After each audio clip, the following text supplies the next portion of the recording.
Well, once again, welcome to the webinar.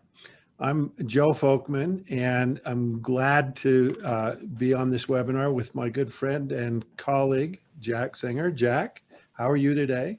Doing well, and thanks to all for joining us on this webinar today. We're also joined by Jill Mancini. She's our Regional Vice President for Sales. And Jill, you're going to give us some special offers at the end of the webinar here. Yes, I am. So please, when Jack and Joe are done, stay on. Give me 30 seconds, and I'll share some special offers with you. Appreciate it. And we also have Jen Lambert, who's doing the chat today. A lot of you thought that Jack and I did the chat. We appreciate the idea that we could both talk and type at the same time. It's not true. I can barely talk it. Anyway, that chat, she's handling the chat. Jen, welcome, and any instructions for the participants? Just if you have any questions or clarifications, please reach out via chat. And if it's a follow-up thing, we'd really like you to focus on the webinar. If it's a follow-up thing, please send us your email or the best way to get a hold of you so we can take it offline if necessary. Thanks so much. So once again, if you're just joining us, we'd encourage you, if you haven't done so already, to take the self-assessment. You go to the site bit.ly/ZF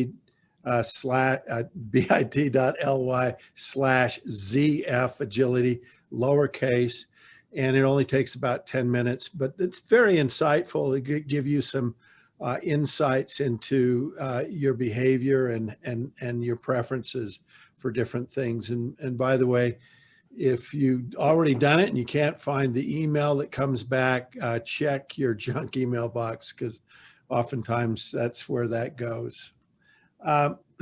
So I'd like to start off with a quick poll, and you'll see this pop up on your windows here.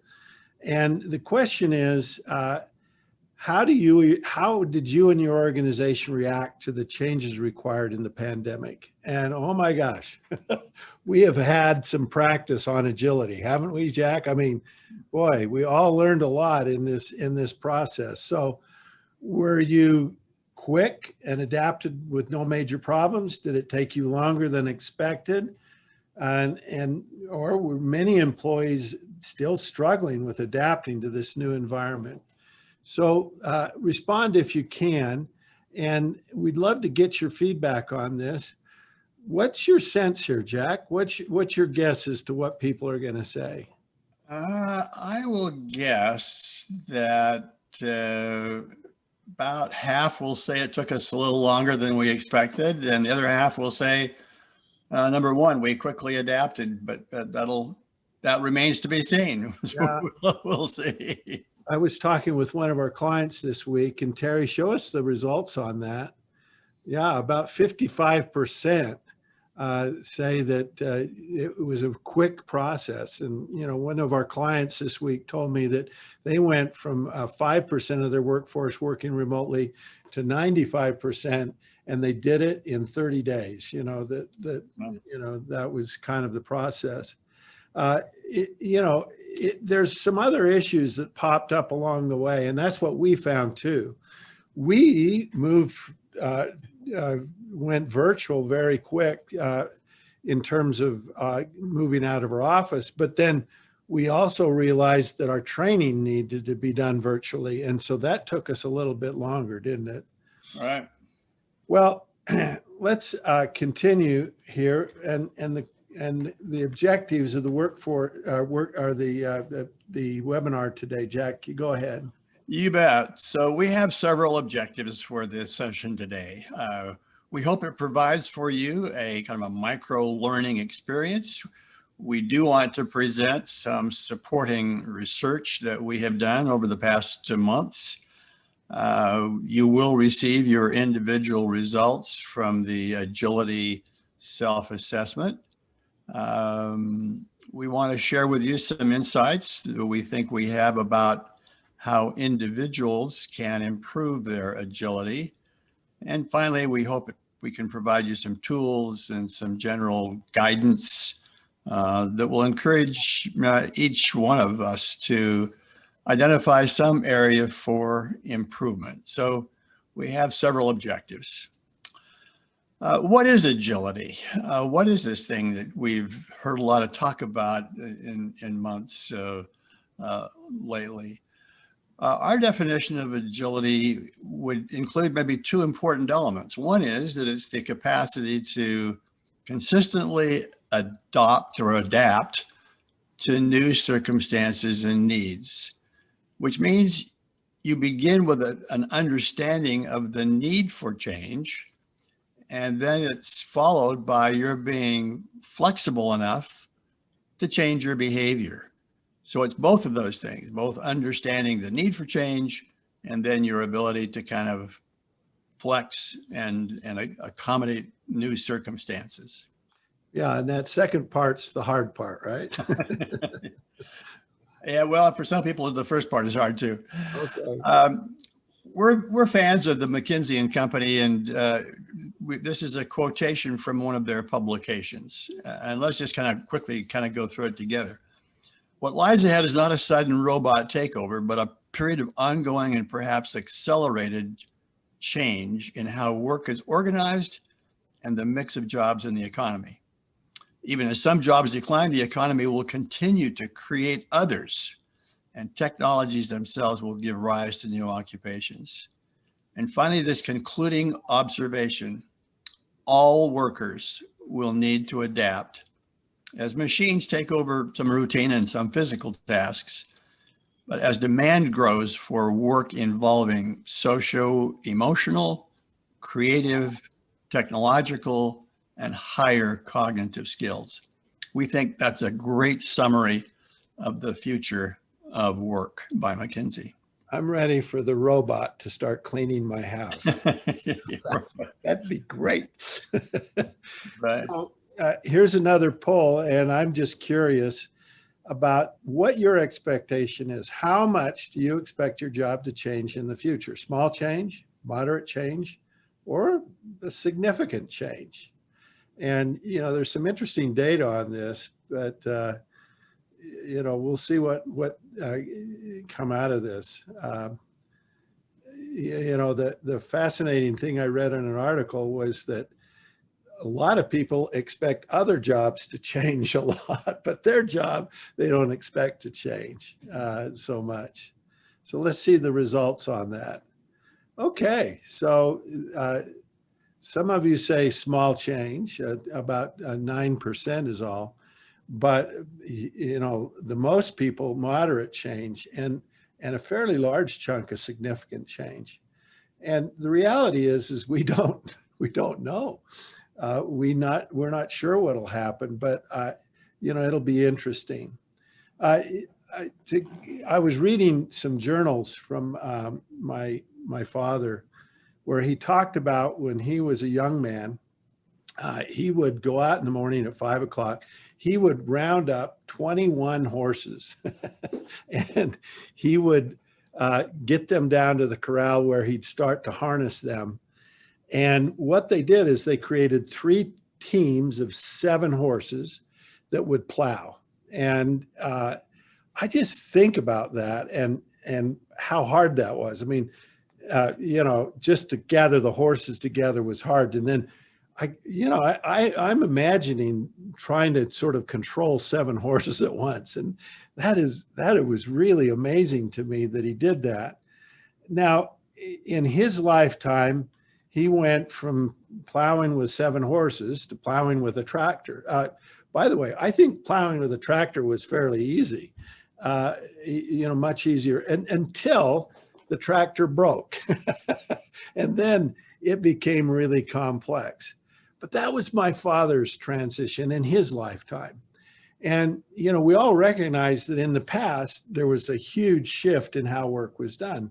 Well, what's going to happen in the future? Jack, talk about these evolutions. There are 4 major evolutions of work that have occurred kind of in our recent past. So from 1760 to 1820 was this transition from things being done largely by hand by artisans and the introduction of steam and water-powered machines. Then There was a second revolution that happened between the 1871 and 1914.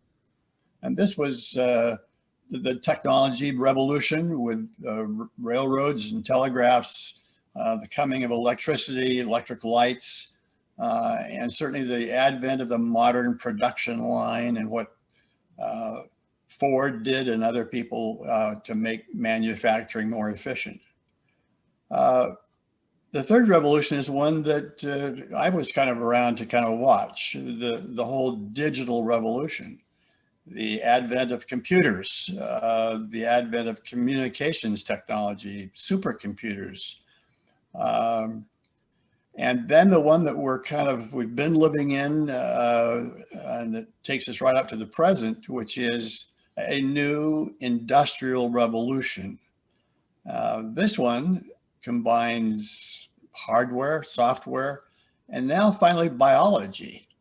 It includes artificial intelligence, robotics, biotech, and you see the rest of the Internet of Things. And we hear so much in our media today about 5G wireless technology and the use of 3D printing, and then the thing that frightens some of us, the notion of autonomous vehicles out on the road driving around.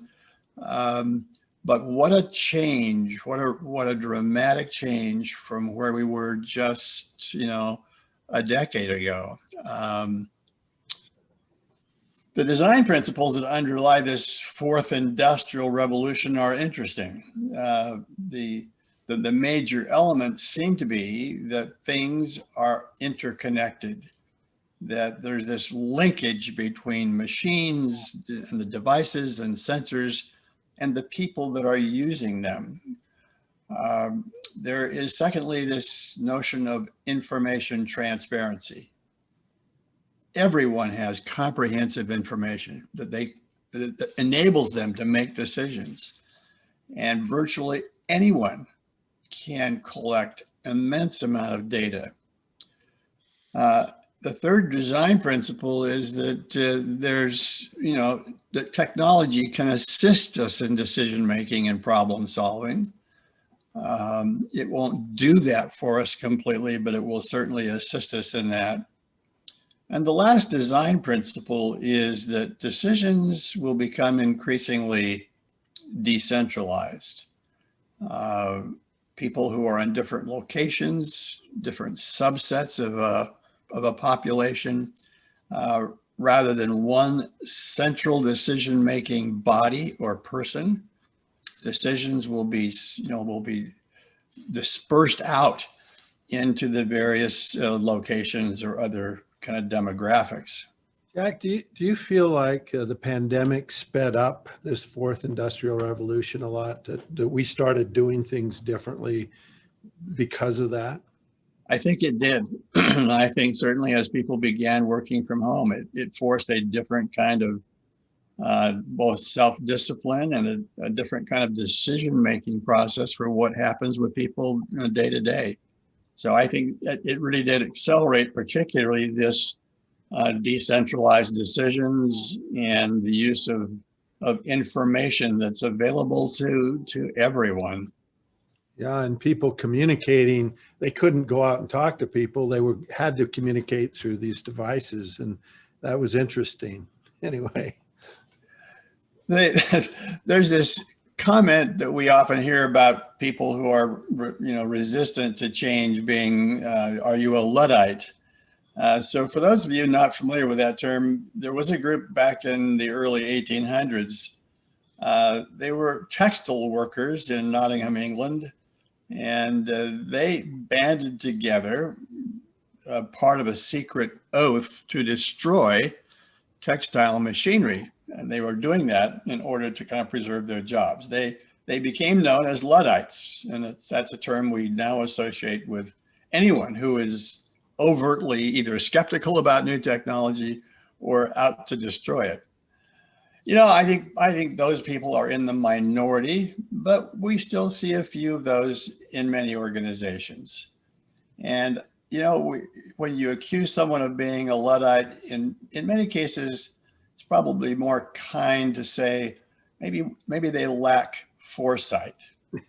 Ken Olson, who was the founder of Digital Equipment Corporation, who obviously was very savvy when it came to technology, famously said, "There is no reason for any individual to have a computer in his home."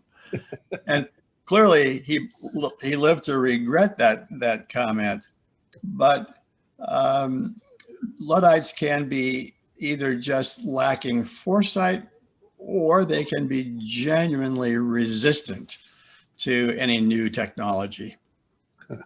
It's really true. And one of the interesting things we have done is few years ago, one of our clients came to us and they said, "We have a new competency." I said, "Oh, really? What is it?" And they said, "Digital expertise. We want to assess the effectiveness of our executives in terms of their digital expertise." And so we created some assessment items that measured that, and we put it on their 360 assessment. And here's what we found when we looked at this digital capability and compared that to overall leadership effectiveness. So what you see, the bars represent the effectiveness of individuals on digital capability, and from the bottom 10% to the top 10%. And then what the bars represent really is overall leadership effectiveness. And so what you're seeing here is that if you had poor skills on digital capability, your average effectiveness as a leader, your overall perceived value as a leader was the 22nd percentile. And if you think, well, it didn't matter, if it didn't matter, then what we would see is scores around the 50th percentile. So these people were 28% below what would be, there's no effect for it. And then if you look at the top group, those in the top 10%, they were 17 points above average. Now, Jack, I remember when you looked at this and you made the observation, it looks like it hurts more than it helps. Yeah, right.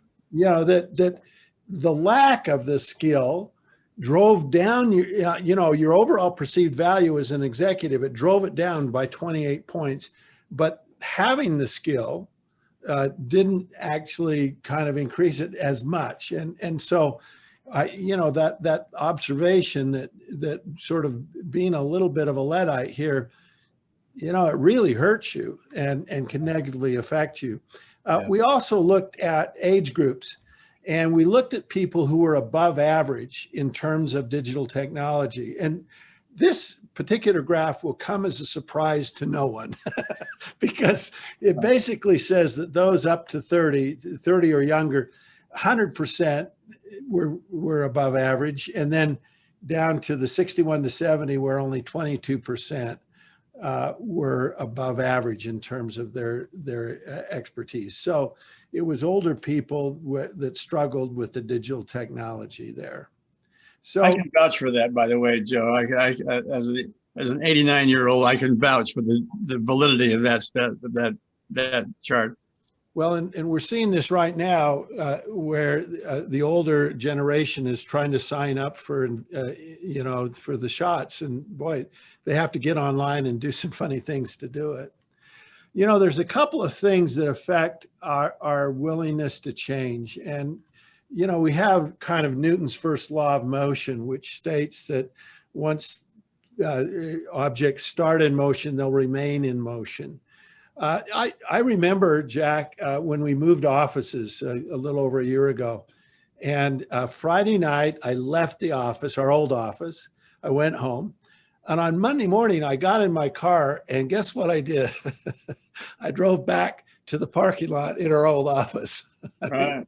I mean, and it surprised me how difficult it was for me to kind of not turn at that turn. You had to go a block further and turn left, but I had to think about it. And before it was automatic. You think about the number of behaviors that are really automatic for us.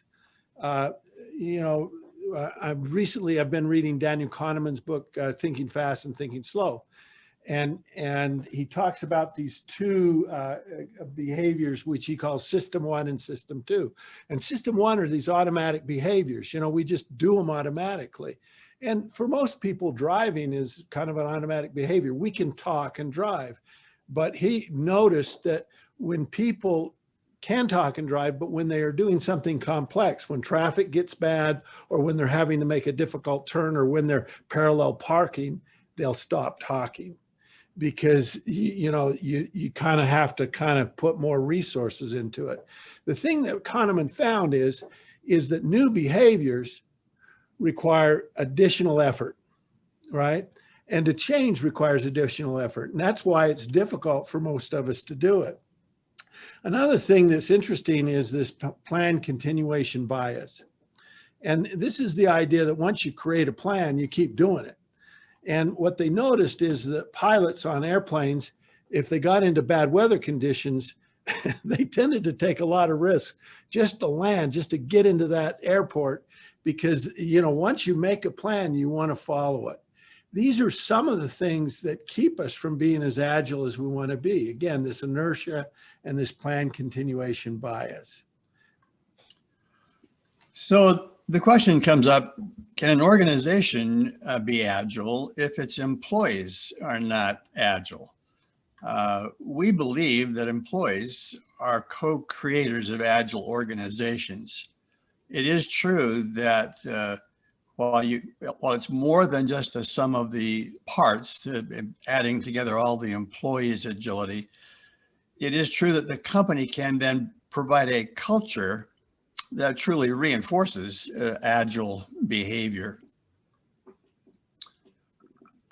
Well, let's introduce some research here. We looked at data from 712 individual contributors, 245 leaders, and then we also looked at a large database of over 88,000 leaders to do this analysis. So we're going to ask a series of questions here. And the first question is, who's more agile, men or women? And you can see the poll there. Do you think men are more agile or women are more agile? So which would you vote for, men or women? And we've written quite a lot on the differences between men and women, Jack, and we're always surprised by those findings, aren't we? We are. So Terry, let's see this. Oh, my gosh. A smart group of people there attending our webinar today. Yeah.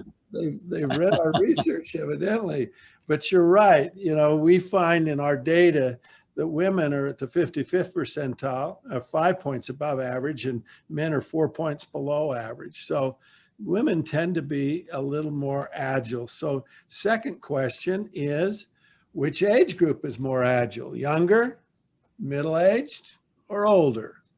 Again, I think this is for most of us, you know, you have a bias here, and I think it'll show up. So Terry, what's the bias that we see on that? Well, younger, 61%, middle, 35%, older, only 4%. Thank you for that 4%. That was very nice of you. Jack, did you vote? Oh, I just kidding. No, I wasn't able to vote. Unfortunately, no. Yeah. We would have voted for older. But yeah, it just falls off a cliff there. The next question is, you know what go back on that slide for a moment, Joe. Yeah. What strikes me is how similar the age groups are until they get over 60, 61 and older. It's really dramatic how it begins to significantly drop off. It does. It's really bad. All right. Which management group, you know, would you say is most agile? Is it top managers, senior leaders, middle managers, supervisors, or individual contributors? So who do you think is most agile? Now, we could also ask the question, who do you think ought to be most agile? But, and Terry, let's see the results here. And I know we're quick on these, but well. All right. So the vote is that 26% are saying top management is most agile and middle management is second. Supervisors are last. Let's look at the data here. Least agile. Least agile. Oh, well, what that was my fault. Sorry about that. Who's the least agile? Thank you, Terry. Well, and what you see there is you're right.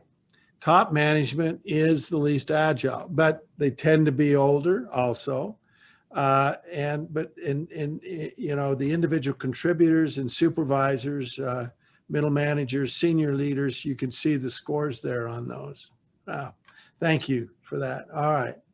So as you look at the data here, what you see here is if you say, how much does agility affect how you're perceived as a leader? So we're measuring the agility from the least agile people to the most agile people. And then we're showing you overall leadership effectiveness. And this is individual contributors. And you can see here that if you're not very agile as an individual contributor, your overall effectiveness is the 8th percentile. But if you're very agile, it's at the 89th percentile. And then this is for managers. And again, you see the very similar curve indicating that agility is very strongly connected with the effectiveness of a leader. Here's the interesting thing. You'd think that people would say agility is very, very important as a leader. But when we ask, and this is over 100,000 leaders and really over 300,000 respondents or 400,000 respondents, but we ask people to indicate which of these competencies was most important. Learning agility ranks 3rd from the last. And that's kind of a surprise that it rates so low. Yeah, and so the summary, I guess, of what that data would reveal is that the most agile individual contributors and managers are the most effective and the ones that are highest rated. And also that there's a strong correlation between a person's agility and their ability to succeed. You know, and it's just not rated as very important. What's your theory about that? Why it's not rated as very important, Jack?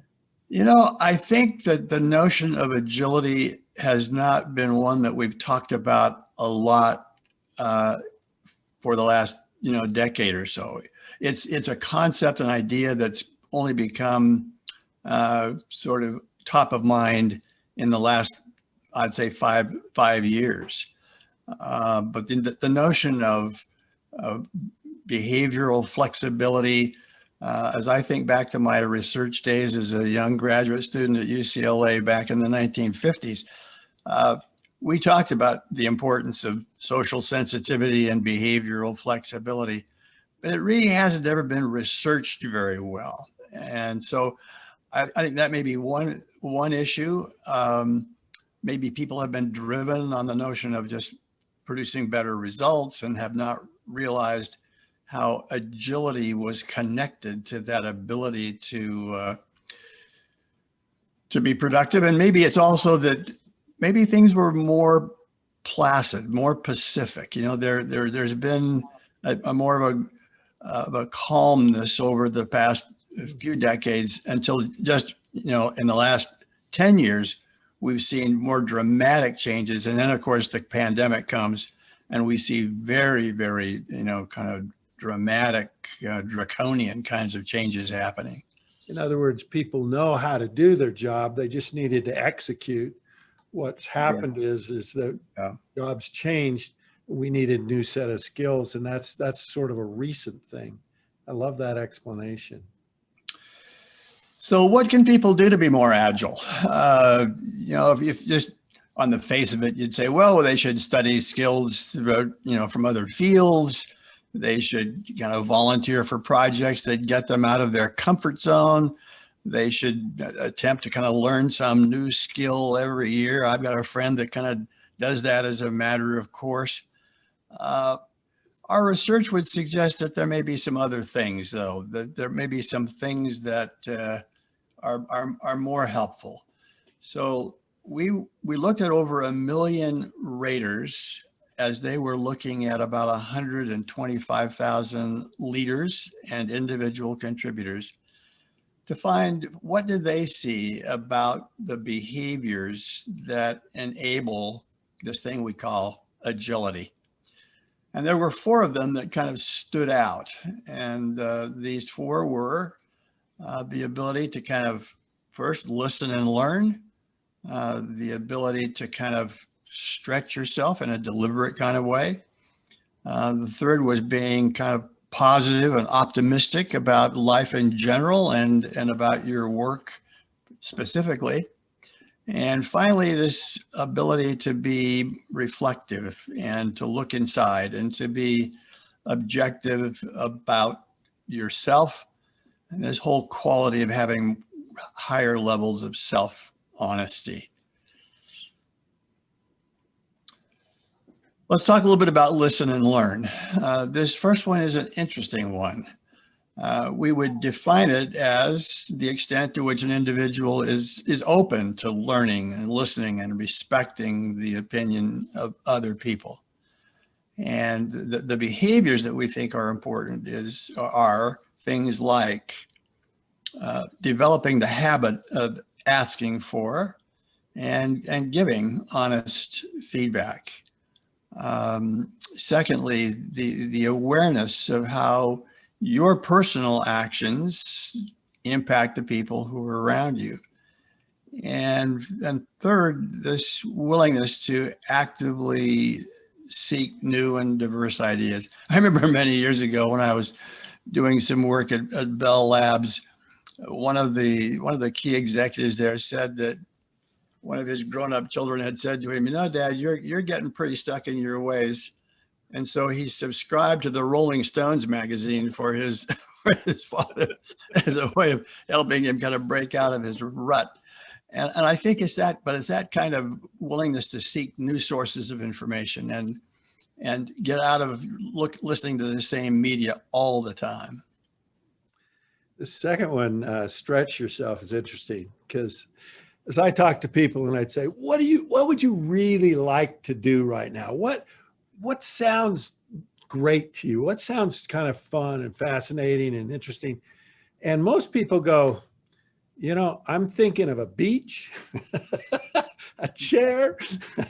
I'm thinking about relaxing. It's interesting that most of us have so much going on in our lives that we feel a bit overwhelmed. And there's all these things that are coming at us right and left. And things, just pop up every day for us and we feel overwhelmed. And one of the things that we discovered was that this willingness to be able to sort of say, look, I need to stretch myself. Now, we're not asking you to take on 10 new things, but the interesting thing about stretching is that if you measure the extent to which people feel overwhelmed, there's not a great correlation between the actual amount of work you have to do and who feels most overwhelmed. This is highlighted by the fact that the unemployed feel very overwhelmed. I mean, this is more of a feeling than a reality. And so can you stretch yourself? Are you willing to stretch yourself? Are you willing to take on some things you haven't been doing? Are you willing to sort of set a goal that's hard? Because that's one of the big elements on agility here that's going to help you is this willingness to stretch. The third element of this, how do you increase your own agility, is optimism about change. We define that as the extent to which an individual is optimistic about their ability to change and improve. I suspect that a lot of people on this webinar today are familiar with Professor Carol Dweck, who used to be at Columbia and now at Stanford, who's written a lot on the notion of mindset, growth mindsets versus a fixed mindset. And the willingness to kind of not view the world as being set in cement, but instead to really see the opportunity for getting better and for growing. The second thing we've observed, and the second piece that comes from our research, is that this ability to create a clear vision of the overall strategy and end goals really then creates more optimism about change. So if you can see what the future might look like in more specific terms, that really helps this overall positivity and optimism. And the third kind of behavior seems to be that a willingness to look for new and for different ways to succeed, to not being stuck in doing it the old way. That's an expression of this optimism about your ability to bring about change. Jack, you're one of the most optimistic individuals I've ever met. Do you have any other secrets? Because I want to know. So maybe you'll tell them about these. But Jack is a real optimist. The last one is self-honesty. It's interesting. I exercised this morning, and this is just a fascinating test to exercise and to guess how long you've been doing it.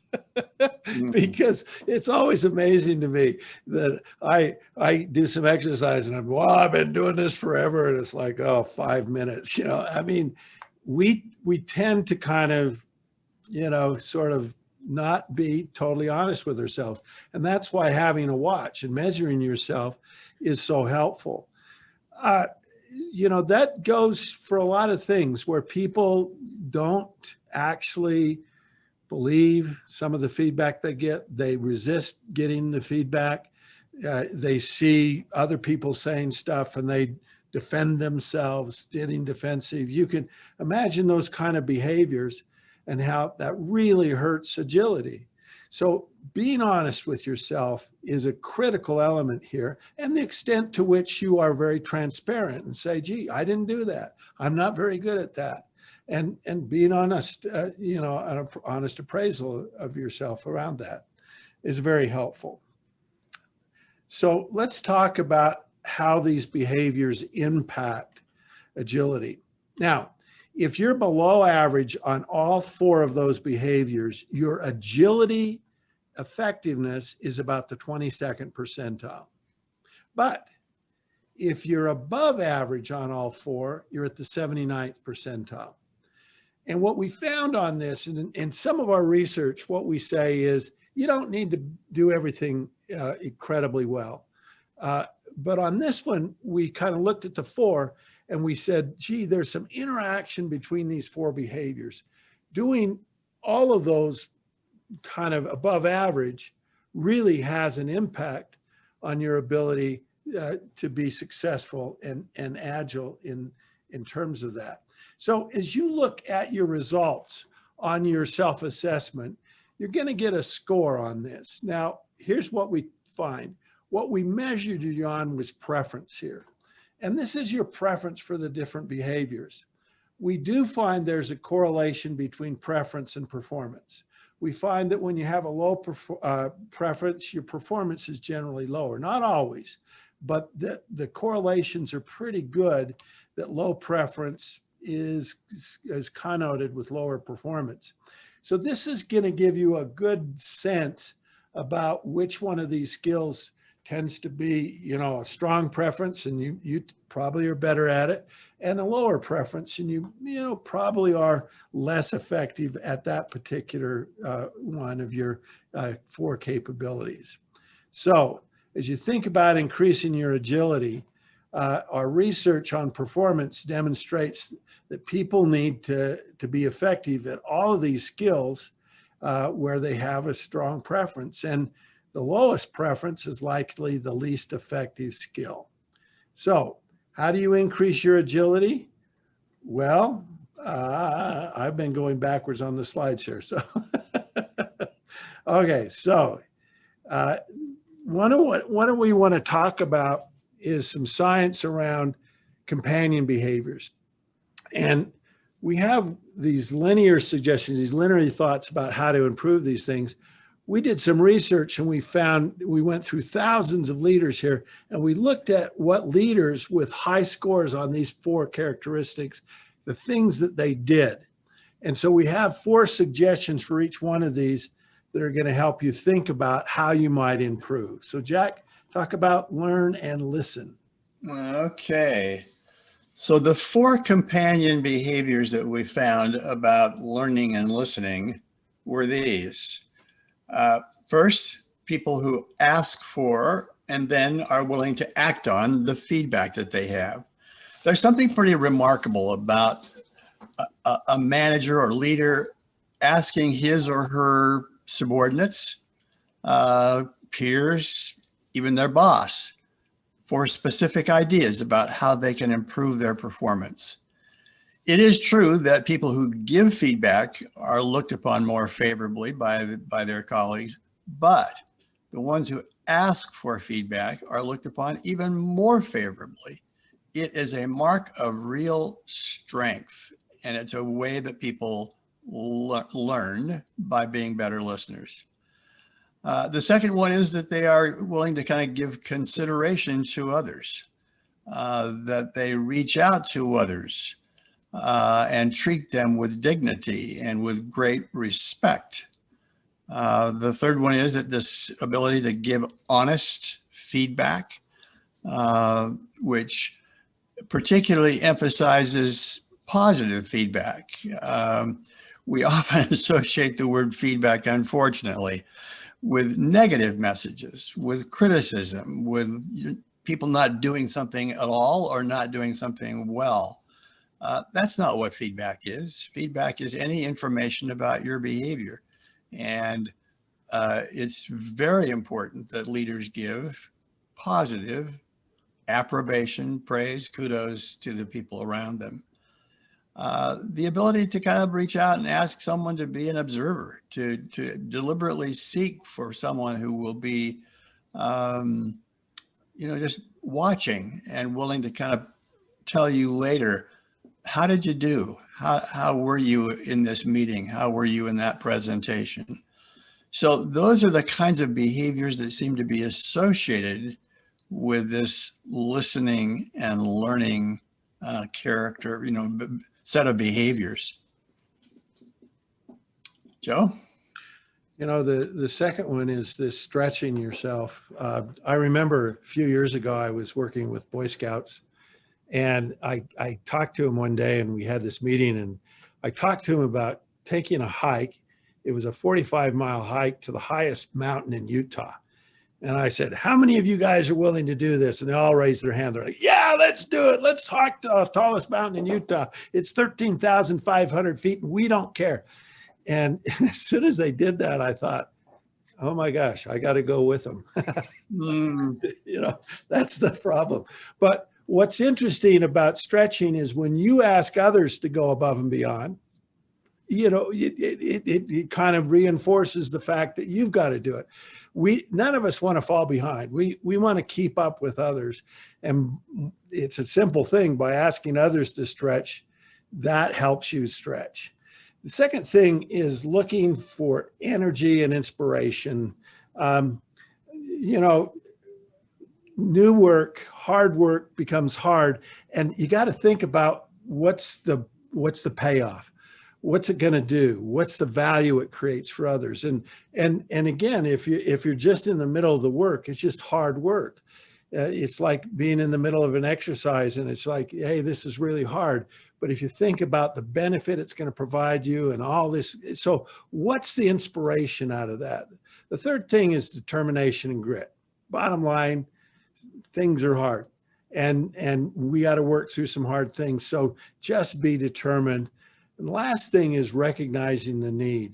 If you can forget about the effort and all the work and all this stuff, but you recognize the need. And, you know, as we showed you those graphs on technical expertise and how improving technical expertise improved your effectiveness as a leader, it gives you some inspiration for saying, yeah, this is worth it. It's worth it because not doing it, not being very good at this really affects my performance and my ability to do my job well. So that's what I'm thinking about. How about optimism? Yeah, the four behaviors that, again, are very much connected with being optimistic. The first is to, again, as just Joe has reviewed, setting high standards and being willing to take on challenges. I don't know about you, Joe, but as I look back on my life, it seems to me that the time when I've made the most progress and been able to have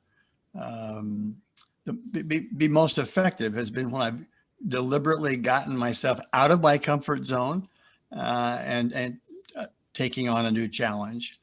I think secondly, focusing on the long view of saying, it's not just what's going to pay off for today, but being willing to look out and say, what's the long-term impact? You know, why is it that you get up in the morning and exercise? I want to live a long time. I want to live in a healthy way. And it isn't because it's going to make me only feel good today. I realize it's going to have some consequences in the long run. The third one is this notion of developing others. There's something about reaching out and focusing on how do you help those about you, particularly if you're a manager and you have subordinates. What do you do to help them in their development? This is an expression of your optimism about their future and the future of the organization that you're involved in.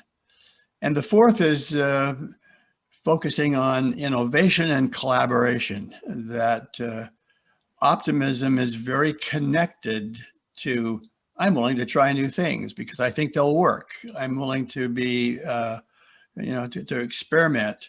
And I'm willing to kind of have other people join me in this activity. All of those are behaviors that sort of confirm your optimistic view about the future. Joe? The last one is on self-honesty. And again, 4 suggestions here. Number 1, build positive relationships with others. Look, your enemies will never tell you you're messing up, you know, and they'll actually encourage you to keep doing it. So your friends will. Those that you have good relationships, they're the ones that have some skin in the game. They're going to be honest with you. And so build those relationships. Second thing is follow through. So often we set a goal and then we get busy. We don't follow through with it. And again, we're not doing the things we said we would. So once you start something, finish it. Third, clear focus, direction, and priorities. Again, you know, you can't do everything. So decide on what's critical, what's necessary, and focus. And last thing is go above and beyond. Do a little bit more. One of the things is people have expectations is that we kind of know that when we accomplish a goal, but other people don't always see it. They don't see it like we see it. And we think everybody notices it. We think if we come to work and we have a stain on our shirt, everybody will notice it. Most people don't. And so sometimes you have to go a little bit beyond so people will notice it and will recognize that you've done what you said you would do. So what we'd like you to do is select one behavior, and we'd suggest which behavior has the lowest score. Might be one way to proceed. Another logic to selecting one behavior would be, would improvement on that behavior have a significant positive impact on my current performance on the job? So Terry, let's put up the poll there. And you know, the third thing is, am I reasonably passionate? So choose one that you think, I want to do this thing. Which one would have the most impact on your job? Jack, is there any other thing that you would say in terms of criteria there that you? No, I think those three are those are the three screens that you need to think about.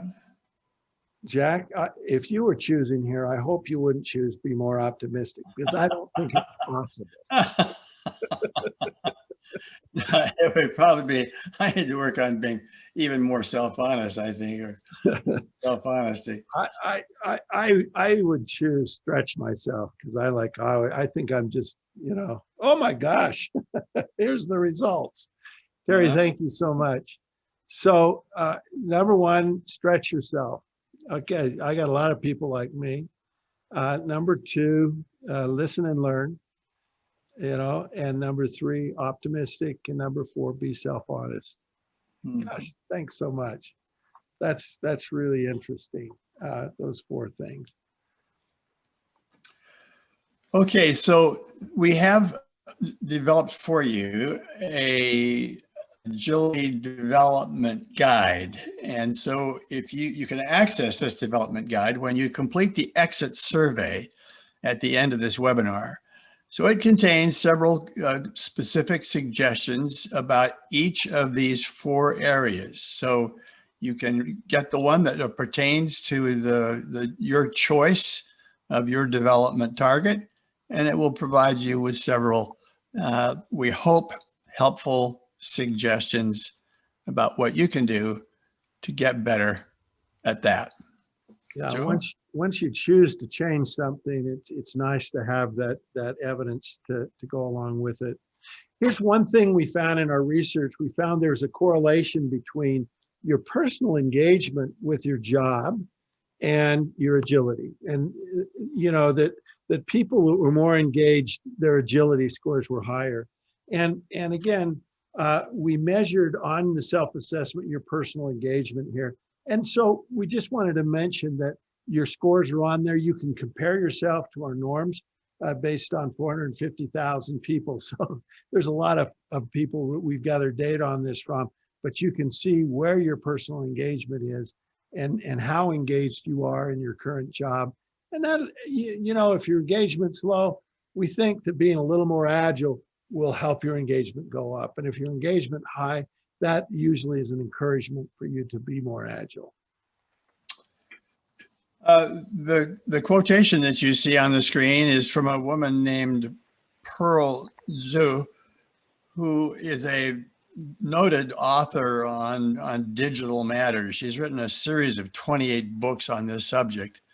And she makes this kind of very interesting observation.